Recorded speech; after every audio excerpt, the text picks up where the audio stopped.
5 సంవత్సరాలు పదవును అనుభవించాడు. 4 సంవత్సరాలు ఇచ్చాడు. ముందుది వెనక్కి జరిపి జనవరిది అల్లా జూన్కి మార్చాడు. జూన్ దల్లా జనవరికి మార్చి అలా చేసి 4 సంవత్సరాల వరకు ఇచ్చాడు. 5వ సంవత్సరం ఇవ్వలేదు. అది అమ్మఒడి ఎందుకు లేదు? అది జనవరిలో ఇవ్వాల్సింది జూన్కి మార్చాడు. అది అధికారులు కానీ ఈయన తెలివితేటలు కానీ ఆయన తెలివితేటలు కానీ ఓ సంవత్సరం వెనక్కి నెట్టాడు. 5 సంవత్సరాలు ఈయన పదవి అనిపించాడు. ఏది సీఎంగా. అది రోడ్లు లేవు, అన్నాగండి లేదు, పోలవరాన్ని మీద డిప్పడ కంకర వేయలేదు, రోడ్ల మీద డిప్పడ తారు పోయలేదు. ఇది అమరావతిని నిర్వీర్యం చేశాడు. ఏం చెప్తాం ఇక. రాష్ట్రాన్ని అప్పుల పాలు చేశాడు కదా ఇంత డబ్బుతోటి. మరి అప్పులు పాలు చేశాడా అది ఎవరికి తెలియదు, ఆయనకే తెలియాలి. అంతా అయిపోయింది.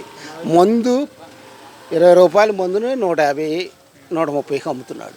పిచ్చి మందు అది ఒక మాటలో చెప్పాలంటే. బ్రాండ్లు లేవు. అది బ్రాండ్ అనే మందు లేదు పాపం. ఏం మందు తాగుతున్నారు ఇప్పుడు. ఎవరో ఒక క్వార్టర్ తాగుదామని వెళ్తాడు, మళ్ళీ ఇంకో గంట ఇంకో క్వార్టర్ ఎవడో ఫ్రెండ్కి తెద్దామంటే ఆ బ్రాండ్ ఉండదు. ఇది మరి ఈ ప్రభుత్వం ఎట్ట పని చేసిద్ది? చేస్తున్నారుగా, చూపెడుతున్నారుగా. ఇప్పుడు పింఛను 7,000 ఇస్తున్నారు, రోడ్లు వేస్తా ఉంటున్నారు. పోలవరానికి ఇతర దేశాల నుండి నిపుణులు తెప్పించారు, ఎంక్వైరీ చేయించారు, చూస్తున్నారు, దాన్ని లైన్లో పెడతారు. ఆల్రెడీ ఆటోమేటిక్గా జర్మనీ నుండి ప్రతినిధులు ఇచ్చారు, పెట్టుబడులు పెడతామంటున్నారు, అన్నీ చేస్తామంటున్నారు. అసలు జగన్మోహన్ రెడ్డి గారు ఎందుకు ఓడిపోయారు? జగన్మోహన్ రెడ్డి గారు ఎందుకు ఓడిపోయారు అంటే ఇప్పుడు రోడ్లు లేవు, పిచ్చి మందు, అమరావతి లేదు, అన్నా క్యాంటీన్ లేదు, రాజధాని లేదు. 3 రాజధానులను ఒక రాజధానికి లేదు. అది ఆయన అసలు ముందు చేయాల్సిన పనులు ఏంటో తెలుసు. మెయిన్ రాజధాని ఒకటి కాదు, 3 కాదు, ఒకటి ఎక్కడో చెప్పి అభివృద్ధి చేయాలి. పోలవరం లైన్లో పెట్టాలి, రోడ్లు వెయ్యాలి. అన్నా క్యాంటీన్ పోనీ అన్నా క్యాంటీన్ తీసే రాజన్న క్యాంటీనో వైఎస్ఆర్ క్యాంటీనో పెట్టుకోవాలి. 5 రూపాయలు కాదు 10 పెట్టు, బతుకుతారు పాపం. రిక్షా వాళ్ళు, ఆటో వాళ్ళు అందరూ తింటారు.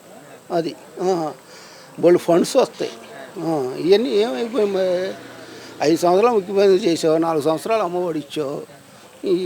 మరి ఏం చెప్తాం ఇవన్నీ. ప్రజలే మోసం చేశారు అంటున్నాడుగా. ప్రజలే మోసం చేయలేదు, వాళ్ళకి నచ్చకే వేయలేదు ఓట్లు. అంతే అంతే. కార్యకర్తలకు ఏం చేశారంటారు ఓవరాల్ అసలు? వాళ్ళ కార్యకర్తలు ఆయన న్యాయం చేసుకుంటాడు. అందరూ వేయద్దు, మార్పు కోరుకున్నారు ప్రజలు. అంతే. మరి ఇప్పుడు చంద్రబాబు నాయుడు వచ్చాడు కదా, ఇసుక తీసుకొస్తా అంటున్నాడు. మరి పనులు ఉంటాయి అనుకుంటున్నావా? ఉంటామండి. మరి గత 5 సంవత్సరాలు ఏం చేశారు? అలాగే కొట్లో తప్పదు మరి. జీవితం మంది ఎవరి మంది కష్టపడి అలాగే చేశాం కదా. అప్పుడు ఇసుకుందా? ఇసుక అంతే ఉందంతే. మరి వచ్చిన కాడ తీసుకొని అలాగా టూ చేసుకొని పోను మరి తప్పదు. ఇతను ఫ్రీ ఇస్తాం అందరం కాబట్టి చూస్తాం అది. మరి ఈ ప్రభుత్వంలో పనులు ఉంటాయి అనుకుంటున్నారా? ఉంటామండి. మరి చంద్రబాబు గారి గురించి ఏం చెప్తావు? మరి ఏం చెప్తామండి, బాగా పని చేస్తారనేసి అని నేను చూస్తాను తప్ప మరి ఇంకెట్లేదు. మరి చంద్రబాబు గారు పెట్టినట్టు పెన్షన్ 1వ తారీఖుకే ఇచ్చేసాడు 7,000. మరి ఇచ్చిన మాట మీద నుంచున్నాడా? నిలబడ్డాడు. అతను 250 రూపాయలు పెంచుకుంటూ అలాగే చివరికి వెళ్ళాడు, కానీ అతను ఒకసారి ఇచ్చాడు. అది మట్టుగా అది కోస్త మీదే. వాలంటీర్ వ్యవస్థ లేకపోయినా ఆయన ఇంటికి వెళ్ళి ఇచ్చాడు కదా, అది మటు సక్సెస్ అయ్యాడండి. అది మటుగా బాగా సక్సెస్ అయ్యింది. 1వ సోమవారం అన్ని పెన్షన్ బాగా ఇచ్చాడు, బాగా పూర్తి చేశాడు, అనుకున్న డేట్ పూర్తి చేశాడు. అది వాస్తవం. అది ఇక మిగతా అంతే చెప్పలేము, అది కామన్ రాజకీయ పరంగా. అవును కదా. మరి పెట్టిన పథకాలు కూడా ఇస్తాడా? ఇస్తాడని నమ్మకం నాకుంది. అది ఎందుకు నమ్ముతున్నా?